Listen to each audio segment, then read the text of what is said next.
Halo, apa kabar? Semoga selalu dalam keadaan sehat walafiat. Saya ajak Anda untuk ngobrol lagi bersama dengan Bung Rocky Gerung. Bung Rocky, ada tanda-tanda yang sangat kuat bahwa cengkeraman koalisi, cengkeraman Pak Jokowi terhadap partai koalisi ini dalam pilkada ini sebenarnya sekarang mulai berantakan, Bung Rocky. Ada yang diikutin seperti di Sumatera Utara, begitu ya. Tapi Jakarta kelihatannya hampir pasti Golkar pengen apa pengen ngapain gue bertarung di Jakarta, enggak gue mungkin menangkan, gue lebih fokus di Jawa Barat kan begitu. Dan kemudian seperti di Banten juga ternyata Gerindra malah berkoalisi dengan PKS gitu dengan alasan kata Gerindra, mereka soalnya Golkar nggak mau berpasangan dengan calon yang kita usulkan. Dari situ kan kita bisa paham, ya sudah, ini kepentingan pragmatis lah begitu, dan ada tukar tambahnya pada Pak Jokowi, ada yang dikasih ada yang tidak juga gitu. Ya ini lem ke aibonya Pak Jokowi ini udah mulai nggak mempan itu kan. Bukan Karena bukan lemdaknya, bukan lemdak ya ini ya.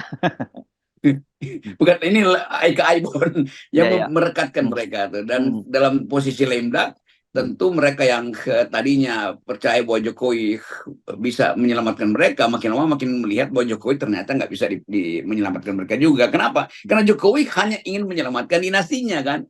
Ya. Jadi bayangin misalnya di Golkar ada anak-anak muda tuh, ada Erwin Aksa, ada Doli, ada Aceh segala macam itu, ada Maman. Kan kita tahu cara mereka berpikir tuh, ingin otonom, kendati memang ketuanya Pak Erlangga itu ada di dalam mungkin radar sprintnya Pak Jokowi kan. Hmm. Tetapi Golkar adalah partai yang dari awal ingin mandiri sebetulnya. Kan ini cuma keterpaksaan aja kan, harus sodorkan Gibran di situ kan. Jadi Hmm. mulai muncul lagi gumpalan-gumpalanan energi di dalam Golkar yang tidak mau menyatu dengan kimia Jokowi.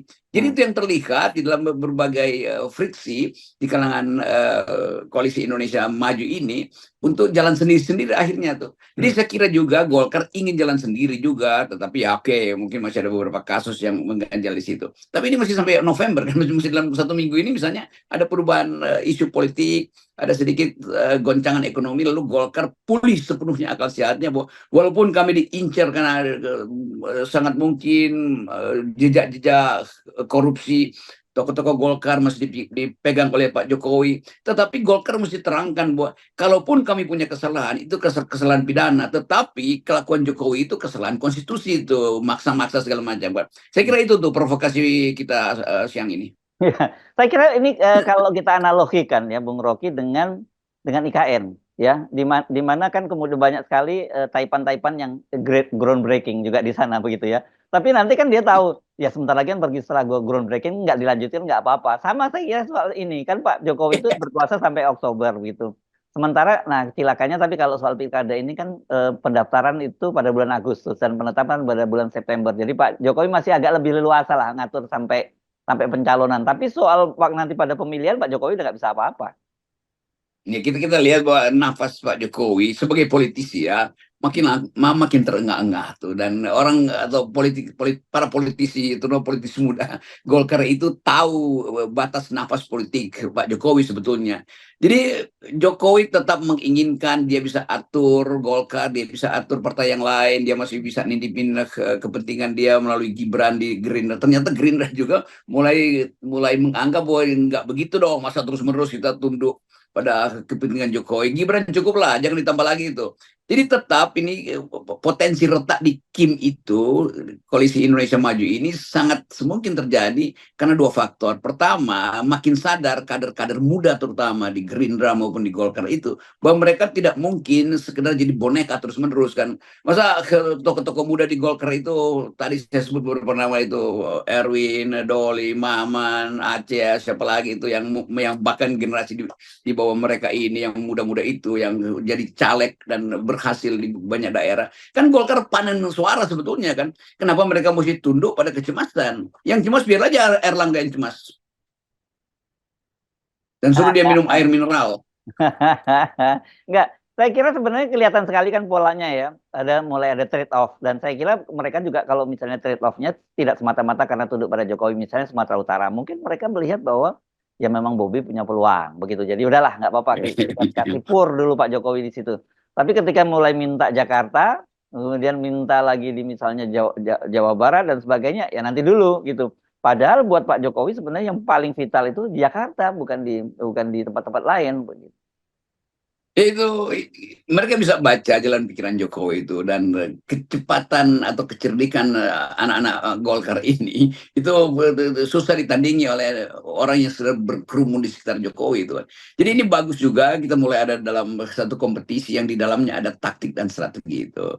Nah mungkin secara taktik masih disimpan oleh Golkar, masih disimpan oleh Gerindra, tetapi saya menduga keras atau menghitung secara kuat Pak Prabowo pun pada akhirnya harus keluar dari tuntunan Jokowi, karena kader-kader Gerindra juga tahu bahwa oke lah Pilpres sudah selesai, tapi jangan terus-menerus Gerindra itu dijadikan sekedar proksinya Jokowi. Golkar juga berpikir begitu, dan sangat mungkin ada koordinasi diam-diam itu tacit agreement antara anak-anak muda Gerindra dan anak-anak muda di Golkar untuk mulai balelo tuh, karena menghitung bahwa lame duck itu nggak mungkin sayapnya makin lama makin kuat, justru makin lemah sayapnya itu. Jadi bebek yang sudah lemah itu sayapnya juga pasti tidak bisa digerakkan lagi, dan Jokowi ada di dalam kondisi bebek yang senang melemah. Kita kasih catatan ya bahwa kita pakai istilah bebek lemah itu dalam pengertian satir atau apa namanya, perumpamaan dalam bahasa Inggris lame duck itu, bukan sekedar kita mengatakan Jokowi itu bebek, bukan. Jadi salah lagi, entah kita diomelin lagi sama netizen. Ya, ya, ya itu term politik di Amerika ya, Bung Rocky. Iya, itu Ya, itu yang berkaitan dengan apa outgoing outgoing ya, presiden. office-nya udah Ya, selesai itu, oke. ya, outgoing Presidential, presiden. Ya, begitu. Itu yang ya, gitu. ya penting Anda mesti menjelaskan begitu karena kadang. Oke, kita lanjutkan ya. Saya kira sebenarnya kemudian ketika berkaitan dengan kepentingan-kepentingan internal, ya partai-partai koalisi ini tidak solid. Mereka hanya solid ini ketika bilang Pilpres kemarin dan kemudian soal bagi-bagi kekuasaan. Dan saya kira kalau toh kemudian nanti mereka itu masih tunduk, porosnya itu bukan lagi Pak Jokowi, tapi porosnya pada Pak Prabowo karena presidennya Pak Prabowo. Itu kekuasaan itu ada dua sifat, kualitatif dan kuantitatif. Nah sekarang orang menganggap bahwa secara kuantitatif kekuasaan udah pindah pada Prabowo, kan itu dasarnya kan. Dan orang mulai melihat juga bahwa secara kualitatif proses pemindahan ini akan menimbulkan friksi itu, karena tetap Jokowi tanpa sadar dia ingin menunggangi opini publik, karena itu dia kemana-mana masih kayak masih kampanye kan, pencitraan di mana-mana tuh, semua foto Pak Jokowi itu beredar di seluruh tempat di mana dia hadir tuh. Kemarin saya ada di Makassar tuh, bersama dengan itu Jokowi turun ke Makassar karena habis muter-muter Sulawesi Selatan itu, dan semua pesawat tertunda 2-3 jam itu, lalu orang mulai maki-maki itu. Kebetulan saya ada di bandara, Pak Rocky, itu ada Pinocchio tuh yang menyebabkan pesawat kita nggak bisa jalan kan. Sebetulnya saya bilang, ngapain sih kalian? Iya kan, kata Pak Rocky itu ini kelakuan Pinocchio ini menyebabkan penerbangan terganggu terus. Padahal sebetulnya kita mesti kasih penghormatan karena dia ada presiden. Jadi kalau dia terlambat ya kita mesti maafkan sebetulnya, karena dia pakai pesawat pribadi presiden tuh, dan mestinya penerbangan lain memaafkan itu. Tetapi penumpang nggak peduli lagi itu. Itu yang saya sebut tadi, bahwa kekuatan moral Jokowi itu turun terus tuh, dan itu yang menyesakkan kita sebetulnya. Harusnya seorang presiden yang mau lengser itu digembirakan oleh rakyatnya. Terima kasih Pak, udah menyelesaikan tugas. Ini lain yang terjadi dalam masyarakat kita tuh, bahkan diledek. Kalau saya terangkan itu ledekan dari mereka yang ada di bandara Ujung Pandang kemarin itu gila-gilaan tuh ledeknya tuh. Jadi sekali lagi dari awal kita udah terangkan bahwa forum FNN ini upaya untuk menjadi semacam wake up call pada Pak Jokowi. Anda itu ada dalam keadaan berbahaya, kan Anda tidak sadar kekuasaan Anda itu mulai menurun, tapi Anda masih seolah-olah ingin mengatur seluruh negeri. Itu bahayanya tuh. Ya, tapi masalahnya Salam Pak Jokowi ya. Ya, masalahnya Pak Jokowi tidak dengar apa yang disampaikan oleh para penumpang di Bandara Makassar, Bung Rocky. Udah bukan Ujung Pandang, itu nama lama itu Ujung Pandang. Sekarang namanya Makassar kan. Yes. Ya. Nah, kan saya malah baru Pak Jokowi lebih senang mendengar lembaga survei. Ini baru aja saya baca lagi. Saya lupa nama lembaga survei yang disebutkan bahwa kepuasan publik terhadap kinerja Pak Jokowi itu 85% sekian kalau nggak salah begitu. Saya seperti biasa saya malas bacanya gitu. Tapi menurut saya ini Pak Jokowi itu tetap jadi dia dininabobokan oleh lembaga survei begitu. Ya, itu inti yang paling Nina bobokkan. Padahal sebetulnya ketika Jokowi tidur itu kelampunya dibuka, seluruh nyamuk lagi gigitin beliau sebetulnya kan. Tapi karena dipulaskan oleh mimpi yang disodorkan oleh lembaga survei, ini kan mimpi semua kan.